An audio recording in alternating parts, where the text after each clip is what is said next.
সকল তোমালোকৰ যেটো প্ৰজ্ঞান প্ৰতিভা সন্ধানী পৰীক্ষা অহাকালে হ'ব এই পৰীক্ষাটোৰ কাৰণে মই কেইটামান ইম্পৰ্টেন্ট ইভিএছৰ কুৱেশ্যন লৈ আহিছো যিকেইটা কুৱেশ্যন তোমালোকৰ পৰীক্ষাত আহিব কমন পৰিব সো তোমালোকে লাষ্টলৈকে ভিডিঅ' চোৱা আৰু অহাকালে যিখন প্ৰশ্ন আছে এই প্ৰশ্নখিনি এনসাৰখিনি মই ইউটিউব চেনেলৰ জৰিয়তে দি দিম তোমালোকে চেনেলটো সাবস্ক্ৰাইব কৰি ৰাখিবা ছাত্ৰ-ছাত্ৰীসকল এইখন হৈছে ক্লাছ 5 ৰ কাৰণে ইম্পৰ্টেন্ট হয় ক্লাছ 5 ৰ কাৰণে চাবা তোমালোকে ইভিএছ খিনি অৰ্থাৎ পৰিবেশৰ ছাত্ৰ-ছাত্ৰীসকল তোমালোক যেটো এবাৰ ক্লাছ 6 পাবা আৰু মানে পৰীক্ষা দিলাই এপ্ৰিলৰ পৰা 6 পাবা তাৰ বাবে তোমালোকৰ এটা সুখবৰ আছে ক্লাছ 6 ৰ পৰা আমি 10 লৈকে অনলাইন টিউচন কৰিম য'ত তোমালোকে মাত্ৰ 99 টকাতে পঢ়িব পাৰিবা অভিভাৱকসকলে যদি চাই আছা অভিভাৱকসকলেও জানি থোৱা যে আমাৰ এই ক্লাছটো লাইভ ক্লাছ হ'ব সম্পূৰ্ণ নোটস দিয়া হ'ব ষ্টুডেণ্টে এতিয়া আৰু টিউচনৰ কাৰণে বহুদূৰ হাবাথুৰি খাই যোৱাৰ প্ৰয়োজন নাই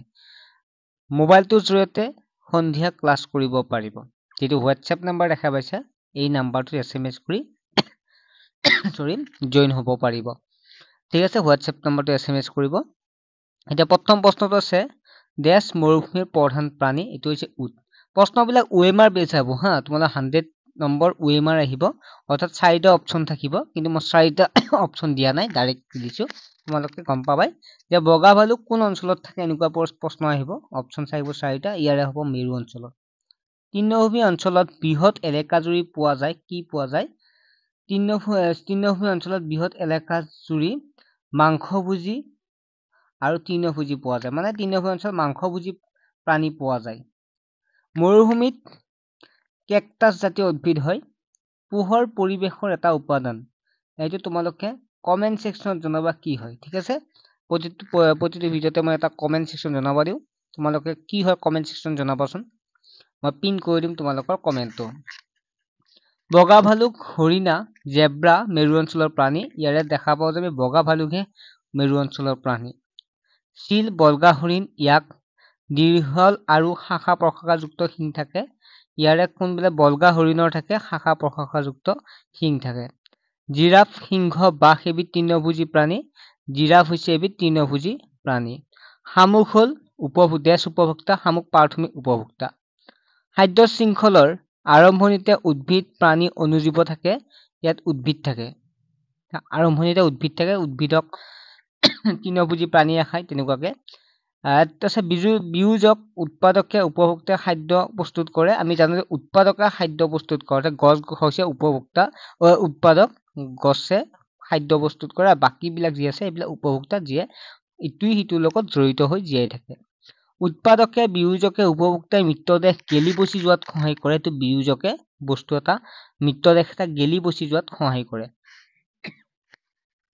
বতাহৰ দিশ জুখিবলৈ ব্যৱহাৰ কৰা সঁজুলিটো কি হয় এটো হৈছে বায়ু দিশ দৰ্শী সূচক নামৰ সঁজুলি ইয়াত কেইটামান মই ইম্পৰ্টেন্ট দিছো বায়ুৰ উষ্ণতা জোখা হয় থাৰ্মোমিটাৰ বায়ুত জলীয় বাষ্পৰ পৰিমাণ জোখা হয় হাইগ্ৰমিটাৰ বৰষুণৰ পৰিমাণ ৰেইন গজ বায়ুৰ গতিবেগ হৈছে এনিমোমিটাৰ খৰালি কালত পাহাৰীয়া অঞ্চলত দেশৰ অভাৱ হয় পানীৰ অভাৱ হয় ভৈয়াম অঞ্চলবোৰ সাধাৰণতে দেশভূমি সমতল ভূমি ভৈয়াম অঞ্চল পাহাৰ আৰু ভৈয়াম যে আমি কওঁ পাহাৰ অঞ্চলৰ লোকসকলে সাধাৰণতে জুম খেতি কৰে অসমত পাহাৰ আৰু ভৈয়ামৰ দুই অঞ্চলতে চাহ বাগিচা দেখা পোৱা যায় তোমাক দেখা পাইছা না চাৰিওফালে চাহ বাগিচা দেশ লোকসকলে কুটিৰ শিল্পৰ লগত জড়িত গাঁও অঞ্চলৰ লোকসকল কুটিৰ শিল্পৰ লগত জড়িত আমাৰ শৰীৰক বেমাৰৰ পৰা ৰক্ষা কৰা উপাদানবোৰ হ'ল গাখীৰ আৰু দৈ চৰ্বি এই এনসাৰটো হ'ব ভিটামিন হ'ব আৰু খনিজ লৱণ দীৰ্ঘদিনৰ বাবে খাদ্য উপাদান অভাৱত হোৱা বেমাৰক কি বুলি কোৱা হয়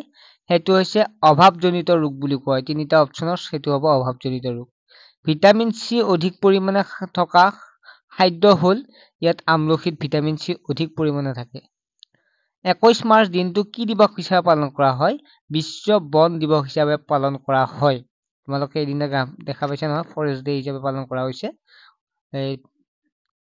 যোৱাকালি হয়নে নহয় 21 মাৰ্চত প্ৰাকৃতিকভাৱে পোৱা সামগ্ৰী হ'ল সামগ্ৰী কোনটো নহয় ইয়াৰে প্ৰাকৃতিকভাৱে পোৱা সামগ্ৰী সম্পদ হ'ব সম্পদ নহয় সকলো সামগ্ৰী সম্পদ নহয় কিছুমানে সম্পদ দেশৰ মাকুমৰ কয়লা খনি অতি পুৰণি মাকুমৰ যিটো কয়লা খনি এইটো পুৰণি বিলাতী মাটি প্ৰস্তুত কৰিবলৈ চূণশিল ব্যৱহাৰ কৰা হয়। বহাগত বহাগ বিহু পালন কৰে। হেৰাই পূজা বড়োসকলে পালন কৰে। ইম্পৰ্টেণ্ট হয়, বড়োসকলে পালন কৰা উৎসৱটো কি? হেৰাই পূজা। বিহু জাতীয় উৎসৱ, বিহু অসমৰ জাতীয় উৎসৱ। মিচিংসকলে পালন কৰা উৎসৱটো কি? আলি আই লৃগাং। কৰম পূজা আদিবাসীসকলে পালন কৰে। তেজপুৰক কি বুলি কোৱা হয়? অগ্নিগড়। কামৰূপত পুৱামক্কা আছে। গোৱালপাৰাত সূৰ্য পাহাৰ আছে। ধুবুৰীত টেগ বাহাদুৰ গুৰুদ্বাৰ আছে। কাছাৰত ভুৱন পাহাৰ মন্দিৰ আছে। ৩১ নৱেম্বৰ 1950 চনত অসমৰ ডাঙৰ ভূমিকম্প হৈছিল। বনানীকৰণৰ যোগেদি ভূমিস্খলন ৰোধ কৰিব পাৰি। বজ্ৰপাত পৰি প্ৰাকৃতিকভাৱে হাবিত কি হয়? জুই লাগে, হয় নে নহয়? জুই লাগে। বাঘজানৰ তৈল খাদৰ বিস্ফোৰণ এটা ঔদ্যোগিক দুৰ্ঘটনা। ছাত্ৰ-ছাত্ৰীসকল, এইকেইটাৰ পৰা তোমালোকে কিছু হ'লেও কমন পাবা। নিজৰ কিতাপখন ভালদৰে চাবা, নিশ্চয় পাৰিবা বাকী চেপ্টাৰ কেইটাৰো। আৰু তোমালোকে ক্লাছত জইন হ'লে বেছি ভাল হ'ব, সম্পূৰ্ণ কৰিব পাৰিবা। ইতিমধ্যে বহু ছাত্ৰ-ছাত্ৰী জইন হৈছে। তোমালোকো জইন হ'ব পাৰা, তোমালোকৰ দাদা বাইদেউ আছে যদি জইন হ'ব পাৰে। সোনকালে এডমিশ্যনটো লৈ লোৱা। আমাৰ এপ্ৰিলৰ 1 তাৰিখৰ পৰা ক্লাছ হ'ব, কিন্তু এডমিশ্যন অতি সোনকালে লৈ লোৱা, কাৰণ এডমিশ্যন হৈ আছে। আৰু চিট ক্লিয়াৰ হ'লে বা কমপ্লিট হ'লে আমি এডমিশ্যন বন্ধ কৰি দিম। সোনকালে এডমিশ্যনটো লোৱা, যিটো নাম্বাৰ দেখা পাইছে।